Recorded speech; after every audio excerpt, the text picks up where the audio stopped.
those of you who were here earlier, I don't think any of the other classes that you are taking at this point is talking about personal stress, dealing with it in the workplace or personally at home, family. And our speaker today, good friend, this is his 7th year talking about class. So before we begin, just a couple of housekeeping details. Sharon Shang, and I put her name up on the board, worked for me at CBS, well, probably 35 years ago. We have stayed in touch. She has gone on to be a senior partner at WME, which is William Morris Endeavor, which, as all of you know, was probably the biggest company in the field. I spoke to her the other day. I'm going to do a podcast for her and some of her interns and first-year employees. And she said, if anyone in our class, my class, is interested in agency work, agency representation, talent, packaging, which is putting together the elements for television shows, she would be happy to talk to me. Her name and email address are on the board. I'll leave it up for the first hour. If you want to talk to her, please get in touch, tell her you're in my class, and she will spend time with you. It's a great invitation if that's an area that you're interested in. Today marks close to the 2nd year of the shutdown of this program and just about everything else in business caused by COVID, creating a whole new level of stress and anxiety for all of us. You, your families, the businesses that you may be involved with, certainly for me and my family, enormous additional stress to the normal stress that you experience in your daily lives. The purpose of this class is not just to talk about stress in the business context, and we'll talk about that in a second.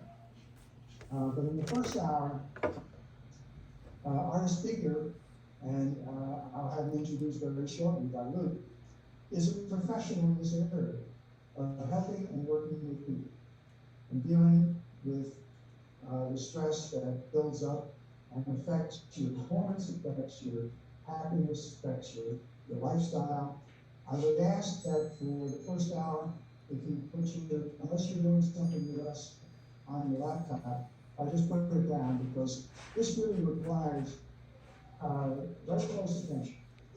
It is a workshop. It is not so much a class. There's kind of personal participation as well. Here to introduce our speaker is Luke. Lieutenant, go ahead, and then we'll get the screen to work. Okay, so good afternoon, everybody. It's my pleasure to introduce Mr. Lawrence Carroll.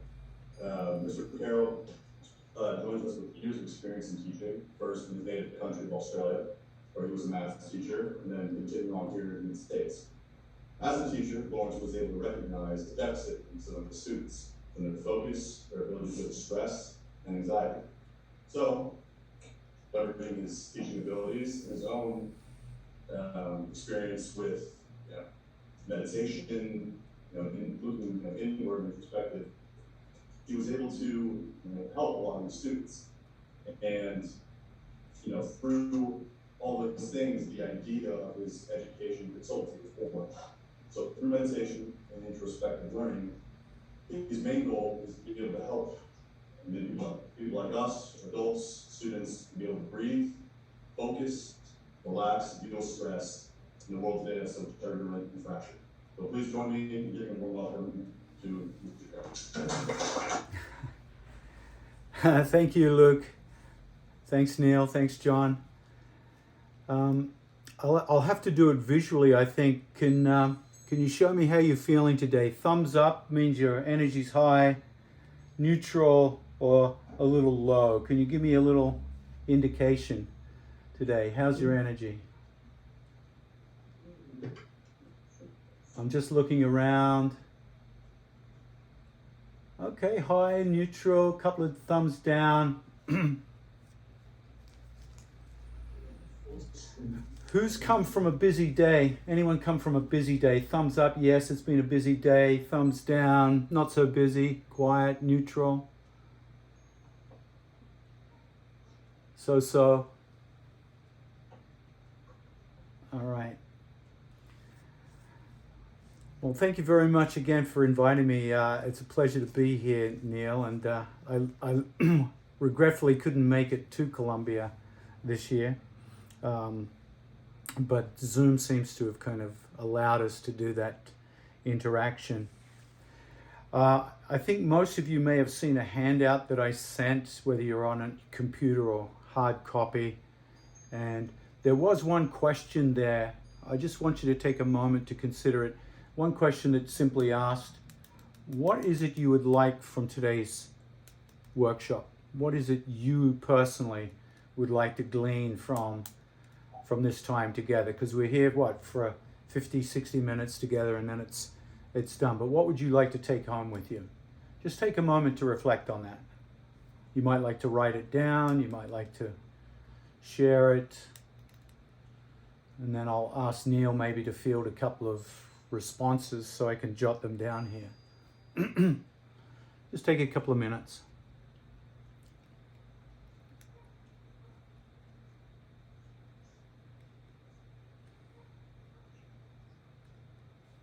You can talk it over with your buddy if you like.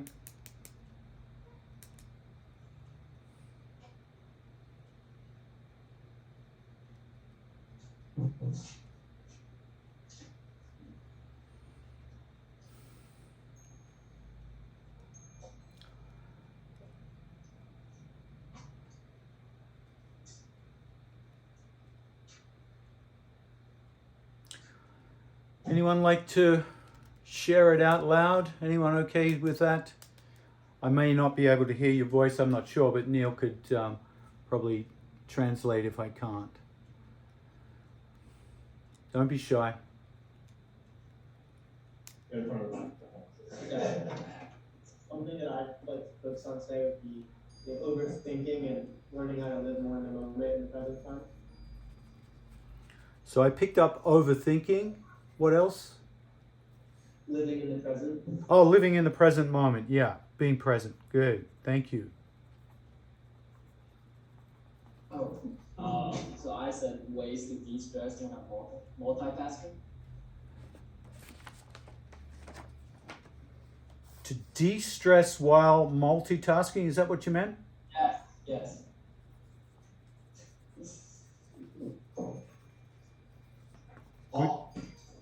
How do you keep your energy up during a long day, particularly if there's tedious tasks that might seem a little minor?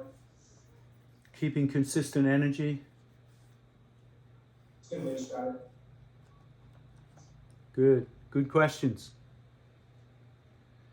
Anybody else? Something burning?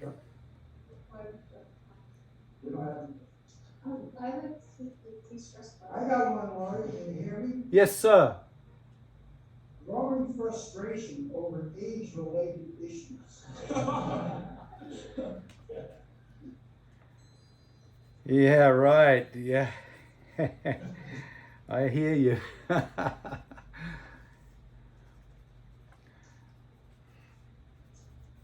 Yeah, that's a big one, Neil. Was there someone else there? Yeah.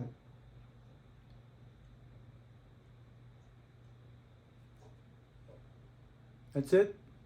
That's a pretty good start.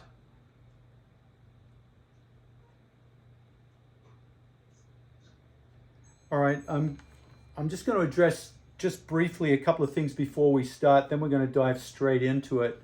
I've got a chair behind me. Can you see that chair? I'll just show you in a moment how I'd like you to sit on the chair. The overthinking mind. So a big part of the misunderstanding about meditation and mindfulness is that we're trying to reduce thinking or stop thinking. And that's unfortunately not the goal of meditation. It's not to quieten down the mind.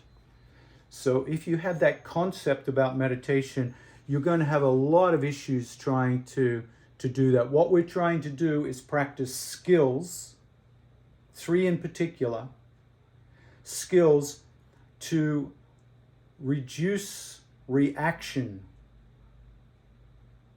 to the thoughts, the overthinking mind. How do we decrease the reactive nature of the mind? Do you see the difference? One is not trying to stop thoughts, it's trying to stop our reaction to thoughts. And that's going to tie into your energy level through the day. Most of your energy that's lost through the day is the way you are reacting to the stimulus around you and within you. Does that make sense? It's our reaction that draws our energy out and makes us lose energy through the day. So if we can manage this reactive mind, not the thinking mind, the reactive mind, then we're going to be amazed at the difference and the consistency of our energy levels.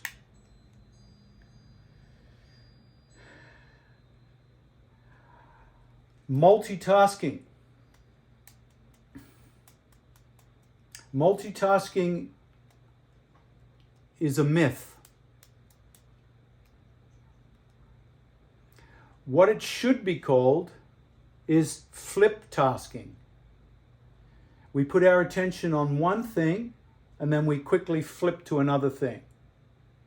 But the beautiful knowledge about that is when your mind is on one thing, it's on one thing. The unconscious mind can multitask. It can keep the heart beating. It can keep you breathing. But the conscious mind is single-pointed on whatever you put your attention on. That is where the mind, the conscious mind, focuses. If you have several tasks in front of you and you flip from one to the other, you're going to be breaking the concentration on one to move to the other and regain concentration. So think of it as flip tasking, not multitasking. Each time you're single pointed on one thing, your mind then has to transfer to another. And in that jumping around, there's usually a loss and a leak of energy and an increase in stress. So that's a great thing to bear in mind, and that's going to be very helpful for our meditation today. For Neil's question, I think that we'd have to have a long chat over a couple of beers on that one, Neil. That's going to be a, that's a big issue when we've got major issues in our life, major stresses like health, aging, and then we've all been inundated in the last couple of years in the COVID crisis. When we have major stresses outside of our control, again, we work on our reactive mind, minimizing reaction to that and over dwelling on that, and a little bit goes a long way. A little bit goes a long way. But I guess everybody in this room has at some point had overwhelming stress that you couldn't control, whether it's loved ones passing, whether it's health, loss of job, etc., divorce. All these things can be very consuming in one's the degree of anxiety. So all we can do now is work with what we've got, and what we've got is the mind, our emotions, and our energy. And I'm hoping what I'll be able to transmit today for you is a very successful experience of managing the reactive mind. And in that, I'm hoping to motivate you to do some homework for me. And some of you have probably looked ahead and seen the homework. See, old math teachers don't die. We just keep giving homework. We just keep going. All right. So let me demonstrate the seating posture in the chair. So you don't want to be leaning back against the chair. You want to be sitting towards the edge of the chair with 2 feet grounded on the floor. And back of your hands gently resting on your thighs. You see how my elbows are slightly in towards my rib cage. So you want to feel somewhat relaxed, and I don't know if you can see that, but my posture is upright. So I'm not slumped forward and I'm not leaning back. I just have that neutral position.